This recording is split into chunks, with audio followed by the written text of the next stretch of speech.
All right, FightHype.com here with the former undisputed heavyweight champion of the world, my man, The Rock, Hasim Rahman. Hasim, man, big fight Saturday. I'm sure you've known Devin since he was a youngster, right? Yeah, of course. For the first fight, that's my little man, always. How do you think this fight with JoJo Diaz goes on Saturday night? I mean, I see a 11-1, 10-2, or late stoppage. I just don't see Diaz don't possess enough of nothing to really get to Devin. So, you know, I mean, Devin got a good chin. He got good speed, decent power. I don't see what can he do? Ain't nothing he can do. Nothing. So, what if he tries to put the pressure on, intelligent pressure? What is that going to do? He's still going to run into that stick. Devin movement, Devin stick, Devin ring IQ is too much for just simple pressure. You know, that's been tried. And, I mean, people see people just put pressure on people.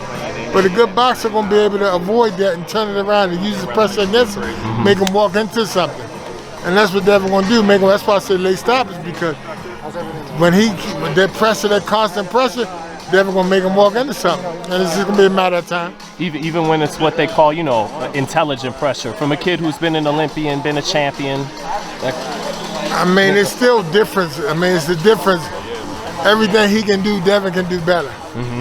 Everything. So, you know, he can take a constant beating for 12 rounds, or he can just let it go. When you and you used to go to Bill's gym, the Hit Factory, back in the day, right? When Tyson would be there, you, Zab. Everybody. Like big family. Did Devin stick out to you back then as a youngster? Obviously.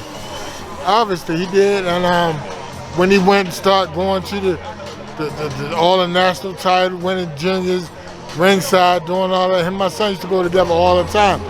So, you know, it was just like obvious. Some things, you can see a special kid. If you see a special kid, you know he's special.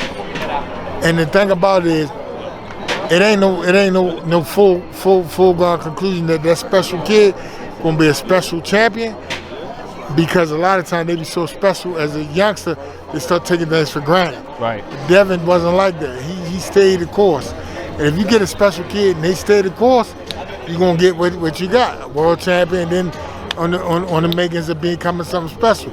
Now, Kambosos, enjoy them belts, because after this, Devin gonna come get him. Speaking of, you know, taking your talent for granted, do you think that's what happened over the weekend with Teofimo? 100%. 100%. Not only did he take his talent for granted, but he took Kambosos for granted. He came out and tried to knock him out early. And I think if he came out and employed the same game plan he employed with Lemchenko, he'd have won the fight. But he came out, wore himself out, got dropped, trying to knock him out, and that was the beginning and the end. Do you think he'll recover from that? Yeah, I think he'll recover. I don't think he'll recover if he tried to fight 135. I think them days over. I think them days over. I just think he had a series of unfortunate events. He had everything was working against him. Promotional issues, delay. And Kambosos was just ready. You know, you might call it luck, but luck is when opportunity and preparation collide. He was ready. Do you think it's going to be like a Buster Douglas situation for George, or he could stay on top as a top fighter? For who? For George Kambosos. Was it like a Buster Douglas, like a one-hit wonder moment, or is it to? You can say that. You can say. I mean, Buster Douglas never did anything else. He just never tried. He was satisfied with the payday, and that was it. You know, Kambosos can lose his title to Devin in the next fight, and still go on, because Devin gonna move up, and still go on to regain they become two-time lightweight champion. So I don't think it's gonna be over. I don't think he's gonna keep the belt long, depending on who he fight. But I don't think it's over for him. He's a hard worker.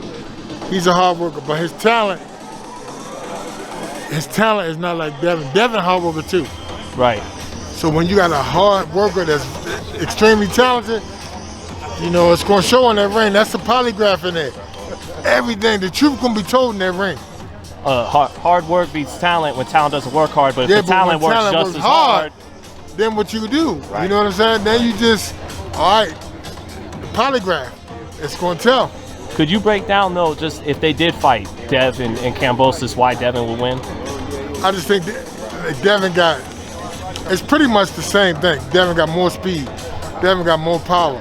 Devin got a better ring IQ. Like, I mean, and that's pretty much going to be my say with any of them 135. Like, Devin got more speed and more ring IQ than most of them guys. You know, it's just that's what it is. Yeah, he's smart. And then just lastly, man, on Devin, just got to ask you, because Tank fighting the night after.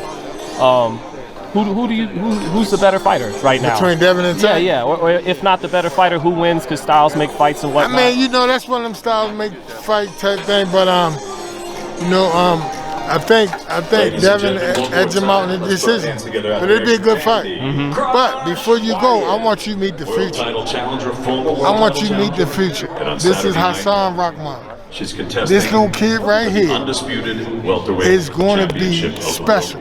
Like when you see Devin working hard, the same thing I seen in Devin, I'm telling you, this kid is a murderous puncher, speed, power, heart, and he with Devin and they doing their thing.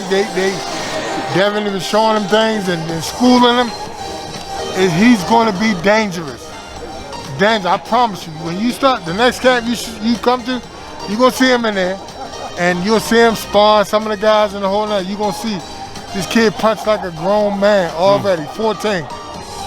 Watch out for that man, Hasim Rahman. What weight you compete at, He Hasim? fight at 141 right now, Okay. but 141, 145, something like that. But wherever he go, wherever he at. I mean, the man is so strong. He punches so hard. It's ridiculous. We know he's got good pedigree, too. I'm just telling you, he really got it. He really got it. You already got his record? You already got 20, 30, 40? He already got a number of amateur fights, Rock? Or? He got 2 amateur fights, just 2. So he 2-0, but I'm saying he gonna run through the juniors this year. He's gonna be national champion over and over and over and over and over. The next time you see, next year this time, he probably had 4 or 5 national titles. Is he going to carry the same nickname, Hasim the Rock Rahman, or are you going to get your own? Or are you going to get my own? Okay. He little rock anyway, so they all little rocks. Right. You know what I'm saying? So that's a given. But he won his own. He was quick to say he wanted his own. But Devin, by late stoppage or unanimous decision, and then the future, right out, he coming right after. Oh, just had to ask though, why did you favor Dev over Tank style? I just think is it that height he's got? I just think that the height, the movement. I know Devin it's gonna be a technical fight. You know what I'm saying? And I just think Devin is the better boxer. You know. And just Fury Usyk, last one, man. Fury Usyk. Who? I'm going with Fury. Why is that, Rock? I mean, Fury. I think he do a lot of things right. I think he's the bigger man. Both of them highly skilled, and I just think you go with the better big man. You know, good big man beats a good small man. I just don't think Usyk can hurt Fury, and Fury is so difficult. Fury actually can fight southpaw. You know, I seen him fight a whole fight southpaw. So, I mean, he present a host of problems. Right here against Schwartz. Who do you get? How do you get ready for him? And then he's so big. If he laying on Usyk and he making his type of fight, I just don't see what Usyk can do. Thank you, Rock. Thanks, problem, brother. Thank you, man. Hopefully Jared Anderson puts on for us, for the States going forward. But oh yeah. I like the big him? baby. Yeah, I like him. Yeah, he definitely. Yeah, that's the #1 heavyweight to me. American. He might be the prospect of the year. 100%. He should be. He should be. And he don't play. He don't waste no time. No. He know he don't get paid no overtime, so he gets him out of there, and that's what we need. So I like the kid. He definitely. Jared, keep up the good work, champ. Thank you, Hasim. No Thank problem. you, man. Shout out to Little Rock too, man. My man. Rock Jr.